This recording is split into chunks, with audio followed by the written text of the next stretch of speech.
जय हिंद दोस्तों, मैं दिलीप वर्मा। आज मैं इस लेक्चर के माध्यम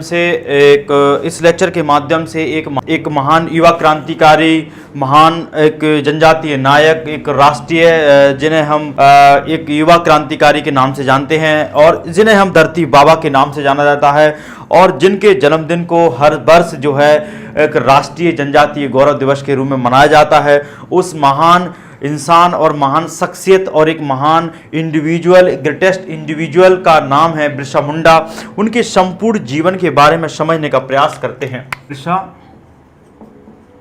मुंडा, बिरसा मुंडा जी के बारे में समझने का प्रयास करते हैं।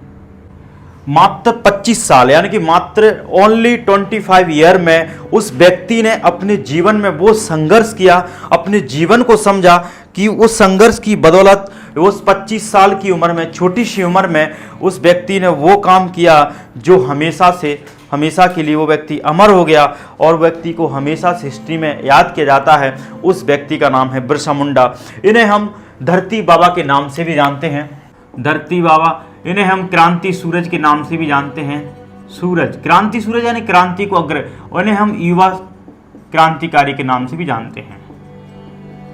एक जनजाति, ना केवल एक जनजाति नायक थे बल्कि एक युवा क्रांतिकारी थे जो ना केवल छोटी सी उम्र में, कहीं ना कहीं इन्होंने 25 साल की उम्र में वो संघर्ष किया, अपने जीवन को समझा। वो व्यक्ति हमेशा के लिए ना केवल जनजातियों के लिए बल्कि जनजातीय युवाओं के लिए बल्कि हर भारतीय युवाओं के लिए हमेशा युवाओं का प्रेरणा आइकन बना। और वो शख्सियत हमेशा के लिए अपने युवाओं के लिए एक प्रेरणा का स्रोत बना कि किस प्रकार अन्याय और अत्याचार का जवाब दिया जाता है और किस प्रकार उसका रिस्पॉन्स दिया जाता है। ये हम उनके संपूर्ण जीवन में, उनकी कार्य पद्धति में समझेंगे। और उनका संबंध मुंडा विद्रोह से है। उनका संबंध किससे? मुंडा विद्रोह से।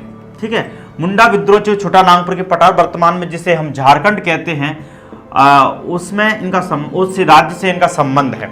झारखंड, विशेषकर झारखंड से संबंध है। उस समय जो संपूर्ण झारखंड का जो क्षेत्र था या छोटा नागपुर का क्षेत्र था वो ब्रिटिश काल में यानी कि लगभग 19वीं सेंचुरी में वो रीजन जो है बंगाल प्रांत के अंतर्गत वो क्षेत्र आता था। और हमें ये व्यक्ति को क्यों समझना चाहिए? हमें ये समझने की आवश्यकता है कि वो इंसान एक छोटी सी उम्र में, वो बिरसा मुंडा जी ने छोटी सी उम्र में, एक ना केवल 25 साल की उम्र में वो अपने जीवन में वो उपलब्धि हासिल की संघर्ष की बदौलत, संघर्ष की दम पर, कि वो व्यक्ति हमेशा के लिए न केवल जनजातियों के लिए बल्कि हर देश के युवा के लिए और एक राष्ट्रीय स्वतंत्रता, एक संपूर्ण युवाओं के लिए, देशवासियों के, देश के युवाओं के लिए हमेशा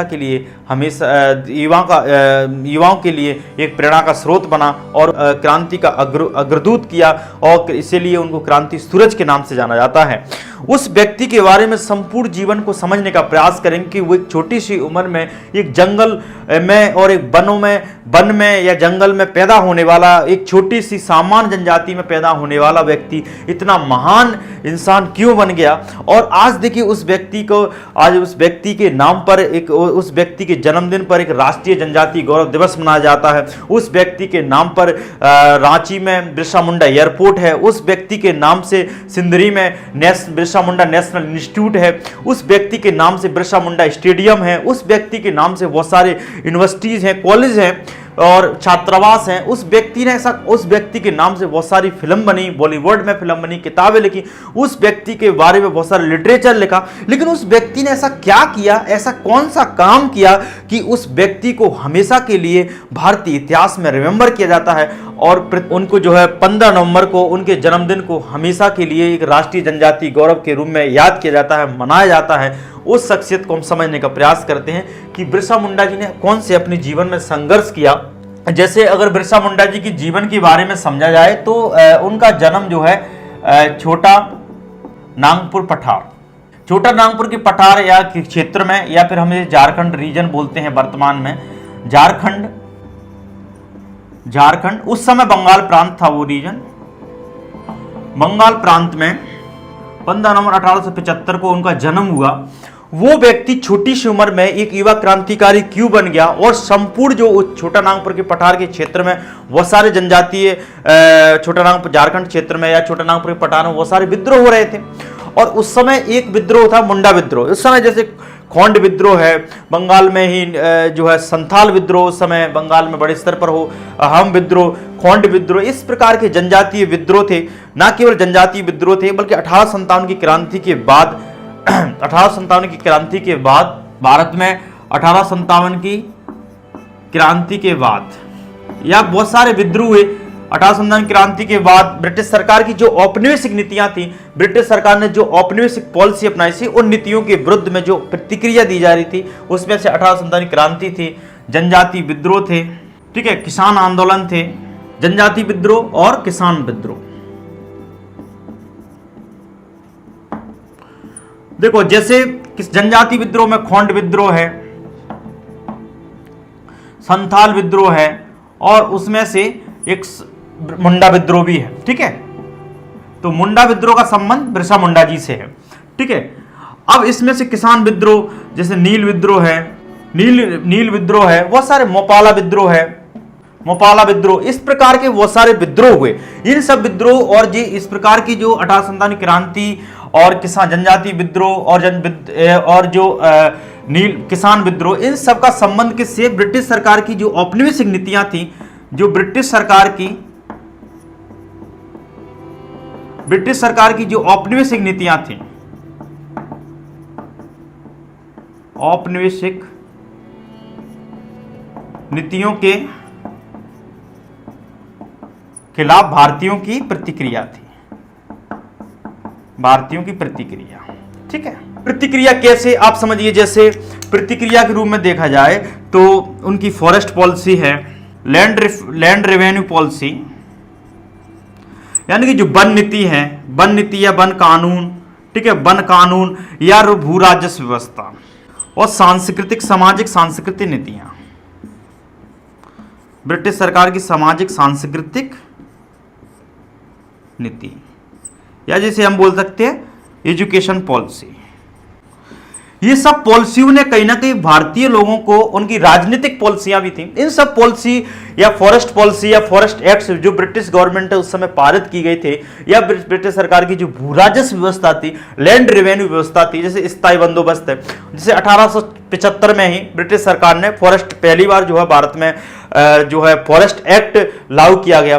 और ये सब चीजों, इस कारण क्या हुआ, फॉरेस्ट एक्ट से आने से क्या हुआ कि बाकी जो वन जो संपूर्ण जो फॉरेस्ट थे ब्रिटिश सरकार के नियंत्रण में आ गए और उन सबों को, वनों को राष्ट्रीय संपत्ति घोषित किया, उन वनों का जो है नेशनलाइजेशन कर दिया ब्रिटिश गवर्नमेंट ने। अब ब्रिटिश गवर्नमेंट का नियंत्रण हुआ तो इसलिए जनजातियों के हितों का टकराव हुआ और भू राजस्व व्यवस्था पर एक कर दर स्थापित कर दी। इस तरीके से और समाज सांस्कृतिक नीतियों के अंतर्गत ब्रिटिश सरकार ने भारतीय जनजातियों का बड़े स्तर पर धर्म परिवर्तन किया, उनको धर्म परिवर्तन कराने के लिए मजबूर किया। अपनी सांस्कृतिक नीतियों के माध्यम से जनजातियों के सामाजिक, सांस्कृतिक और धार्मिक आस्थाओं और विश्वासों पर कहीं ना कहीं उन पर ठेस पहुंचाया, उनके विश्वासों पर ठेस पहुंचाया, उनके मामलों में, आंतरिक मामलों और निजी मामलों में हस्तक्षेप किया। इस तरीके से कहीं ना कहीं ये विद्रोह देखने को मिलते हैं और यही कारण कि 1857 क्रांति के आंदोलन में भी कहीं ना कहीं हमारे देश के जो हमारे उस समय जो रियासतें थीं, जैसे झांसी की रानी के द्वारा झांसी की रानी महारानी लक्ष्मीबाई के द्वारा प्रतिक्रिया दी गई, तात्या टोपे है, लखनऊ की हजरत बेगम, इस तरीके से उन्होंने अपनी प्रतिक्रिया दी। क्यों? क्योंकि वो कहीं ना कहीं ब्रिटिश सरकार की राजनीतिक नीतियों से संतुष्ट नहीं थी। तो इसके बाद का समय जो है इस सब नीतियों के खिलाफ जो है एक किसानों की प्रतिक्रिया, जनजातियों की प्रतिक्रिया और 1857 की विद्रोह, ये सब विद्रोह कहीं ना इनका संबंध ब्रिटिश सरकार की औपनिवेशिक नीतियों के, यानी कि जो ब्रिटिश की कॉलोनियल पॉलिसी थी, उनका उद्देश्य अपने ब्रिटिश औपनिवेशिक हितों की पूर्ति करना था, ना कि भारतीय लोगों का कल्याण करना। तो उन्हीं की प्रतिक्रिया के रूप में इस प्रकार का हमें प्रतिक्रिया देखने को मिलती है। उसमें से एक और सारे विद्रोह देखने को मिलते हैं भारत में, तो भारतीय लोगों की प्रतिक्रिया थी। उसमें से एक विद्रोह है मुंडा विद्रोह। इसे हम मुंडा विद्रोह को हम विस्तार से समझने का प्रयास करते हैं। तो देखिए ये विद्रोह क्यों हुआ। सबसे पहले अगर जन्म की बात की जाए तो बिरसा मुंडा जी का जन्म छोटा नागपुर के पटा झारखंड क्षेत्र में जो है उनका जन्म जो है एक बंगाल 15 नवंबर को 1875 में एक छोटे से सामान्य परिवार में उनका जन्म हुआ था। अंग्रेजों से पूर्व की अगर बात की जाए तो झारखंड जो राज्य था, झारखंड में जो जनजातियां थी, जनजातियां या ट्राइबल्स कह सकते हैं, उन लोगों के द्वारा शासन किया जा रहा था।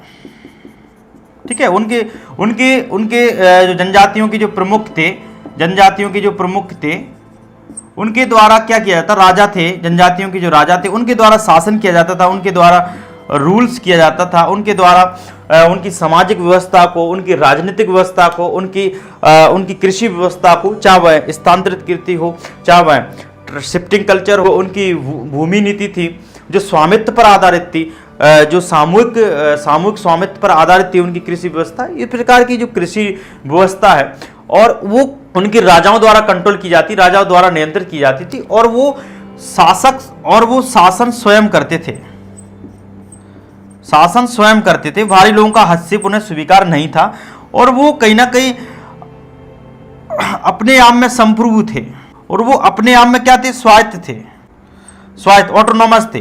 वो उन पर किसी का शासन, बाहरी शक्तियों का शासन स्थापित नहीं था, लेकिन अब उनका धर्म और अपनी संस्कृति के लिए, जंगल जमीन के लिए स्वयं उनकी जंगल और जमीन पर उनका नियंत्रण था। जंगल, जमीन और जल पर क्या था, स्वयं का नियंत्रण था। ठीक है, नियंत्रण था, कर मुक्त भी था।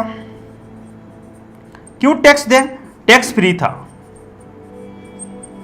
किसी को टैक्स नहीं देने की आवश्यकता, किसी को टैक्स नहीं देते थे, किसी को कर देने की आवश्यकता नहीं है, और स्वयं का नियंत्रण था और अपने आप में ऑटोनॉमस थे, किसी के अधीन नहीं थे, कोई बाहरी शक्ति उन पर शासन नहीं कर रही है। लेकिन जैसे ही अंग्रेज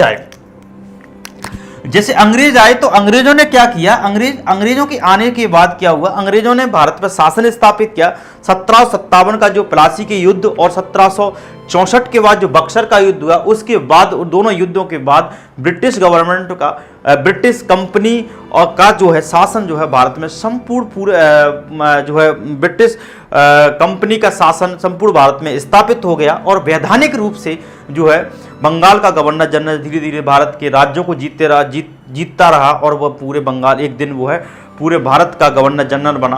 तो धीरे धीरे उसने अपने क्षेत्र पर अपना पूरे भारत को जीता, और संपूर्ण भारत का बंगाल गवर्नर जनरल संपूर्ण भारत का गवर्नर जनरल कहलाया। लेकिन ये समझने की आवश्यकता, जैसे ही भारत में अंग्रेज आए तो भारत में अंग्रेजों ने कई ऐसे कानून पारित किए, और ऐसी ब्रिटिश जो कंपनी थी, ये जो ईस्ट इंडिया कंपनी थी, उसने ऐसी पॉलिसी अपनाई। ईस्ट इंडिया कंपनी जो बाद में ब्रिटिश गवर्नमेंट बनती है 1857 के बाद, इसने कौन सी पॉलिसी अपनाई, ऐसी पॉलिसीज अपनाई, ऐसे एक्ट स्थापित किए, लागू की। ठीक है, या फिर ब्रिटिश पार्लियामेंट द्वारा वो कानून बनाए गए थे। जैसे 1875 का फॉरेस्ट एक्ट है, ये फॉरेस्ट एक्ट ने कहीं ना कहीं जनजातीय लोगों में उनके अंदर असंतोष की भावना को और उग्र किया, और उनकी असंतोष की भावना को भड़काने, उनकी असंतोष की भावना को जागृत करने का प्रयास किया। क्योंकि इस फॉरेस्ट एक्ट में क्या हुआ, इस फॉरेस्ट एक्ट को समझेंगे। नंबर 2, और इस प्रकार लैंड रेवेन्यू, ठीक है, लैंड रेवेन्यू पॉलिसी, भू राजस्व व्यवस्था, ठीक है, भू राजस्व व्यवस्था, और लैंड रेवेन्यू पॉलिसी, और उनकी सोशियो इकोनॉमिक पॉलिसी थी, सोशो कल्चरल पॉलिसी, उनकी ब्रिटिश गवर्नमेंट की जो कुछ सामाजिक सांस्कृतिक नीति थी, जैसे एजुकेशन पॉलिसी, इसके अंतर्गत एजुकेशन पॉलिसी। ठीक है, इनको हम विस्तार से समझने का प्रयास करते हैं। 1875 के एक्ट के तहत क्या हुआ कि जो भारत में जो ईस्ट इंडिया कंपनी ने या फिर ब्रिटिश की पार्लियामेंट ने ये एक्ट पारित किया गया, इस एक्ट को भारत में भी लागू किया गया। तो इस एक्ट के तहत क्या हुआ कि संपूर्ण जो वन है, जो ऐसी जमीन जो वन द्वारा घेरी गई है, ऐसी जमीन पर जो वन द्वारा फॉरेस्ट द्वारा कवर की गई है या वन आच्छादित जो भूमि है, उसको सरकारी संपत्ति घोषित किया गया। तो वनों को जो भारतीय वन थे, भारत के वन थे, जंगल थे, उनको क्या किया, राष्ट्रीय संपत्ति घोषित कर दिया। राष्ट्रीय संपत्ति, ना केवल राष्ट्रीय संपत्ति घोषित किया बल्कि ब्रिटिश या ईस्ट इंडिया कंपनी का उन पर क्या किया, वनों पर नियंत्रण भी स्थापित हो गया, कंट्रोल भी स्थापित हो गया। और वो इस तरीके का एक कानून बना सकते हैं, ऐसी पॉलिसी बना सकते हैं जो वनों को रेगुलेट कर सकें। और इस तरीके से क्या हुआ कि जनजाति जो पारंपरिक रूप से हजारों साल से वो जनजातियों का इन वनों पर कब्जा था, नियंत्रण था, वो कब्जा छिन गया और उन वनों पर, उन जंगल पर, जमीन पर, जल पर कहीं ना कहीं ब्रिटिश कंपनी या ईस्ट इंडिया कंपनी का शासन स्थापित हो गया, यानी कि वो सरकारी संपत्ति स्थापित हो गई।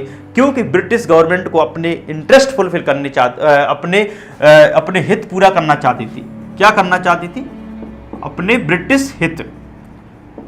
ब्रिटिश ईस्ट इंडिया कंपनी अपने हित या फिर जिन्हें हम कह सकते हैं औपनिवेशिक हित पूरा करना चाहती थी। ईस्ट इंडिया कंपनी क्या करना चाहती थी?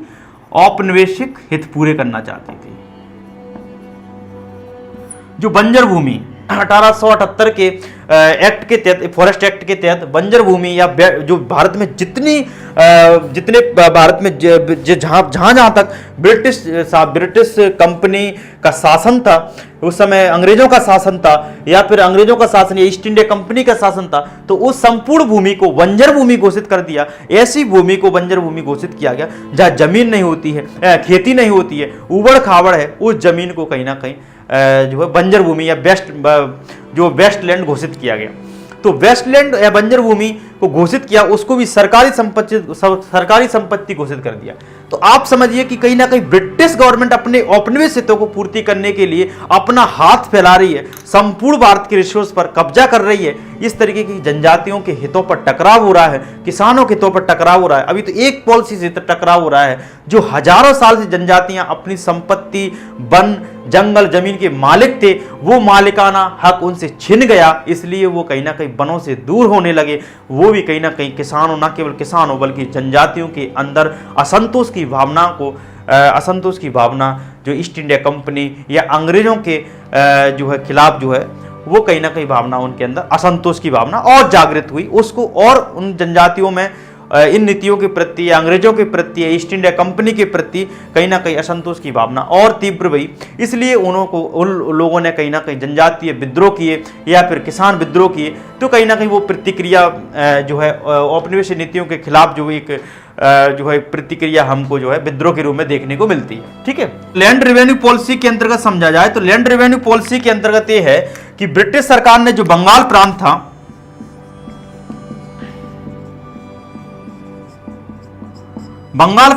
तो बंगाल प्रांत में स्थायी बंदोबस्त पॉलिसी अपनाई। स्थायी बंदोबस्त पॉलिसी का मतलब यह है कि अब जो कर की दरें हैं वो स्थायी हो गई। इसे कॉर्नवालिस के द्वारा बड़े स्तर पर जो है बंगाल प्रांत में लागू किया गया था। ब्रिटिश सरकार ने 3 जो है और लैंड रेवेन्यू पॉलिसी यानी कि भूराजस्व पॉलिसी अपनाई थी। उसमें से पहली है स्थायी बंदोबस्त पॉलिसी। इसे बंगाल प्रांत में, संपूर्ण बंगाल प्रांत में लागू की गई थी। उस समय बंगाल प्रांत के अंतर्गत जो आने वाले क्षेत्र थे, बिहार, उड़ीसा, वेस्ट बंगाल, जो आज राज्य आते हैं, ठीक है, और बिहार से अलग हुआ था झारखंड 2000 में, तो झारखंड भी आएगा उस समय। तो उड़ीसा, झारखंड, असम का भी ई रीजन इसके अंतर्गत आता था। तो स्थायी बंदोबस्त पॉलिसी क्षेत्र में यानी कि बंगाल प्रांत में लागू की गई कॉर्नवालिस के द्वारा बड़े स्तर पर। इसमें जो दर थी, कर की दरें वो निश्चित कर दी। और दूसरी बात, इसमें ब्रिटिश ईस्ट इंडिया कंपनी या अंग्रेज जो हैं वो किसानों से सीधा कर नहीं लेंगे, बल्कि क्या करेंगे, स्थायी बंदोबस्त पॉलिसी के तहत क्या हुआ, ईस्ट इंडिया कंपनी किसान से सीधा कर नहीं लेगी, उसने जमींदारों से समझौता किया, लैंडलॉर्ड से समझौता किया। उनसे कहा आप टैक्स वसूलिए किसानों से, आप टैक्स या रेवेन्यू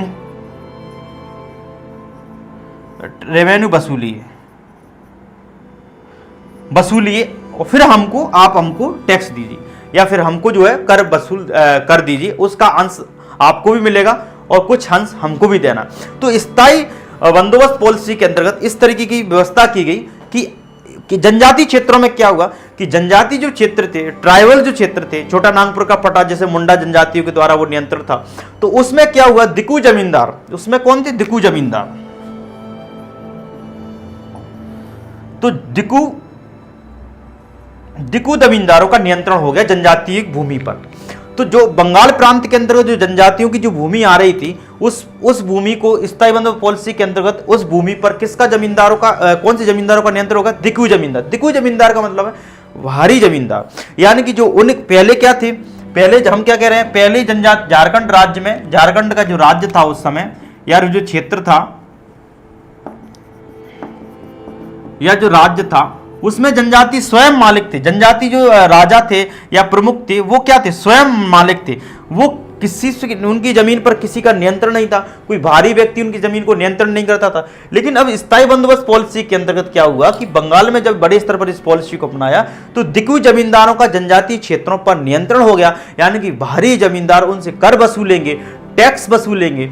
तो इस तरीके से उनके न केवल वनों पर कब्जा किया, न केवल उनकी बंजर जमीन पर जो है कब्जा किया, बल्कि उनकी जो जमीन, उनकी जो भूराजस्व व्यवस्था थी, यानी कि कृषि पद्धति थी या कृषि थी व्यवस्था थी, उस पर कहीं ना कहीं टैक्स आरोपित किए और उनकी जंगल जमीन को न केवल राष्ट्रीय संपत्ति घोषित किया, बल्कि उनकी जमीन पर भारी लोगों का नियंत्रण हो गया और उनके अधिकार छीनने लगे, उनके राइट्स छीनने लगे, उनके लैंड राइट्स, उनके इकोनॉमिक राइट और लैंड राइट छीनने लगे।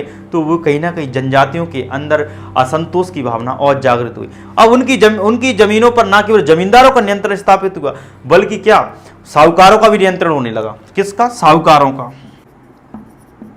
साहूकारों, जमींदारों और हाकिमों, इस सब का साहूकारों, इस तरीके से उनका भी नियंत्रण स्थापित तो होने लगा। तो इससे क्या हुआ? अत्याचार, शोषण, महाजनों, इससे शोषण और ऋणग्रस्तता, बेगार श्रम और बंधुआ मजदूरी,